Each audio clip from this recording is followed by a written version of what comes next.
আসসালামু আলাইকুম রহমতুল্লাহ। আলহামদুলিল্লাহ, আমরা অঙ্কের একটা ধাপ শেষ করে ফেলছি।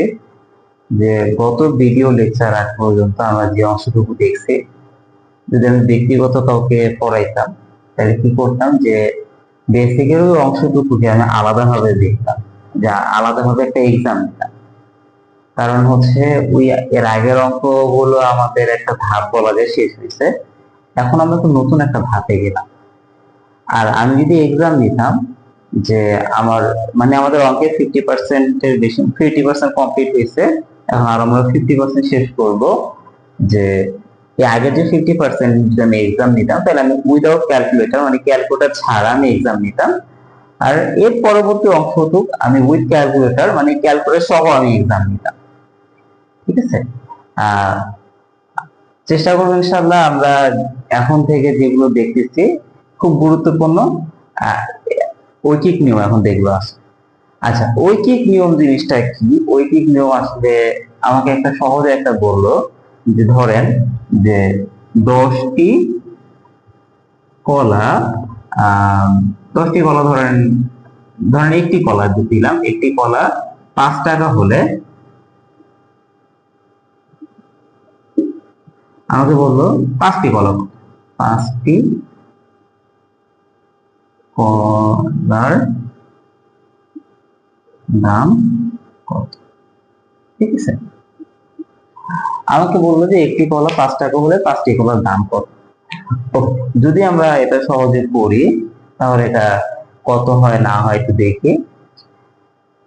এটা তো খুব সহজ, আমরা এভাবে করে লিখবো, একটি কলা আমাদের কত টাকা? 5 টাকা, ঠিক না? তাহলে আমাদের 5টি কলার দাম কত? সুতরাং আমাদের 5টি কলা, এই যে যদি আছে না, একটি থেকে যদি আমাদের বাড়াইতে হয় তাহলে আমি 5 এটার সাথে গুণ দিয়ে দিব, ঠিক না? তাহলে আমাদের গুণ দিলে আসে আমাদের 25 টাকা। ঐকিক নিয়ম কি? যদি একটি কলার দাম 5 টাকা হয় তাহলে 5টি কলার দাম 25 টাকা। হ্যাঁ, এটা হচ্ছে আমাদের একটা ঐকিক নিয়মের একটা মেথড। আচ্ছা, এটা তো হইলো। যদি আমাকে এরকম বলতো যে 10টি কলার দাম আমাদের, 10টি কলার দাম ধরেন আমাদের 50 টাকা, তাহলে আমাদের একটি কলার দাম কত? একটি কলার দাম কত? তাহলে আমরা কেমনে কি করতাম? ওকে, এখন আমাদের কি করতে হবে? এখন তো আমরা এখানে কি করছি, বাড়াইছি, একটা থেকে 5টা বানাইছি। এখন 5টা থেকে একটা বানাবো। যদি আমি 5টা থেকে একটা বানাইতে যাই, আমি যদি একটা থেকে 5টা বা একটা থেকে যত বাড়াইতে গেছি ততক্ষণ তো গুণ করা লাগছে। এখন আমাদের কি করতে হবে? 10টা ছিল, 10টা থেকে একটা, তাহলে কমাইতে হবে। কমাইতে গেলে আমাদের কি করা লাগবে? এখানে ভাগ করা লাগবে। আচ্ছা, তাহলে আমি লিখি 10টি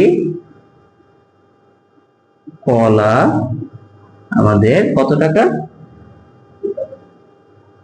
50 টাকা, ঠিক না? 50 টাকা। সুতরাং আমাদের একটি কলার দাম কি কত টাকা হবে? ভাগ করে দেওয়া, মানে এখানে আমাদের 50টা রইলো, আর এই যে পাশে যে সংখ্যাটা, এটা কোথায় বসে যাবে? নিচে বসে যাবে। তাহলে আমি যদি ভাগ করি তাহলে আমাদের আসে 5 টাকা, ঠিক না? ওকে, আশা রাখি আমাদের এতটুকু পর্যন্ত বুঝে আসছে। কিন্তু এরপরে আমাদেরকে বললো যে আমরা এখন পর্যন্ত যা দেখলাম, যে একটা থেকে যদি আমি বাড়াইতে যাই তখন আমরা কি করি? গুণ করি। আবার কোন একটা থেকে যদি আমি একটাতে আনতে যাই, ধরো 10টা থেকে আমি একটাতে আনতে গেছি, তাহলে আমি ভাগ করছি। যদি এমন হয় আমাদের তো 10টি কলার দাম 50 টাকা, এখানে বলে দিল 60টি কলার দাম কত?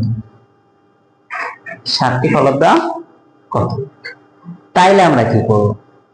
তাইলে আমাদের নিয়মটা হচ্ছে এই যে এতটুকু পর্যন্ত আগে করে নিতে হবে। একটি কলার দাম, 10টি কলার দাম 50 টাকা, তাহলে একটি কলার দাম আগে আমাদের বের করে নিতে হবে। একটি কলার দাম কত হবে? এত টাকা, ঠিক না?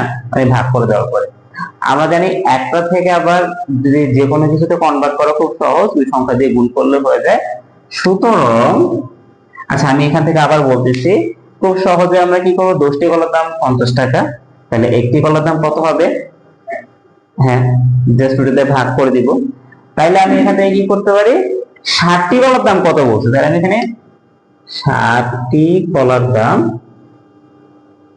50-এর সাথে আমি কি করে দিব, যে সংখ্যাটা থাকবে এই সংখ্যাটা দিয়ে জাস্ট গুণ করে দিব।